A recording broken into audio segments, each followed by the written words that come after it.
नमस्कार। 24 time today से विजय श्रीवास्तव। आगामी उत्तर प्रदेश विधानसभा चुनावों को लेकर हर राजनीतिक पार्टी में सरगर्मी तेज हो गई है।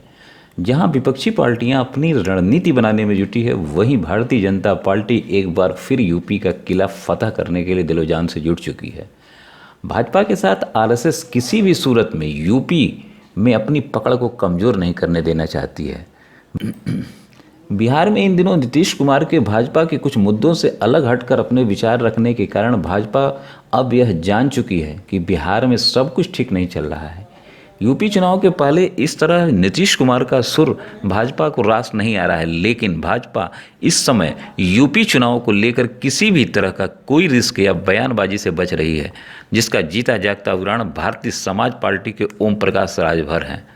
पानी पी पी कर योगी सरकार में मंत्री रहते हुए भाजपा व सरकार की नीतियों को कोसने वाले ओम प्रकाश राजभर मंगलवार भाजपा के प्रदेश अध्यक्ष स्वतंत्र देव के घर पहुंच जाते हैं। करीब 1 घंटा तक बंद कमरे में हुई बातचीत हुई। वैसे राजनीति में इस तरह की बैठक को शिष्टाचार बैठक कहते हैं, लेकिन सच्चाई यही है कि भाजपा शिष्टाचार बैठक कर उन्हें मनाने में लगी है। वैसे ओम प्रकाश राजभर ने मीडिया कर्मियों से उस समय कहा कि स्वतंत्र देव पहले पिछड़ों के नेता हैं, फिर भाजपा के प्रदेश अध्यक्ष हैं। कुछ लोग इस मुलाकात का अर्थ अनर्थ लगाएंगे। मुलाकात के बाद से ही उनके एनडीए में शामिल होने के कयास लगाए जा रहे हैं।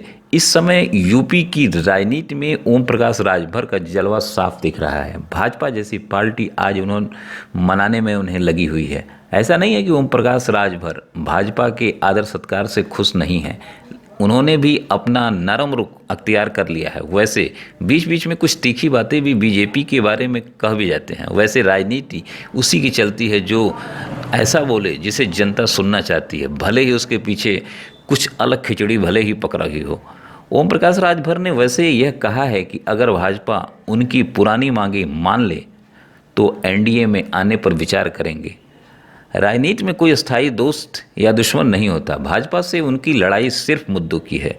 यूपी बीजेपी अध्यक्ष स्वतंत्र देव सिंह के समक्ष उन्होंने गठबंधन के लिए 5 शर्तें रखी हैं। प्रिंट व इलेक्ट्रॉनिक मीडिया से बातचीत में उन्होंने इन मांगों को रख भी दिया है, लेकिन इनमें से सबसे अधिक खतरनाक व भाजपा के गले से न उतरने वाली मांग अगला मुख्यमंत्री पिछड़ों की मांग है। जबकि भाजपा के आला नेता अब यह बयान दे रहे हैं कि भाजपा यूपी का चुनाव योगी के नेतृत्व में ही लड़ेगी।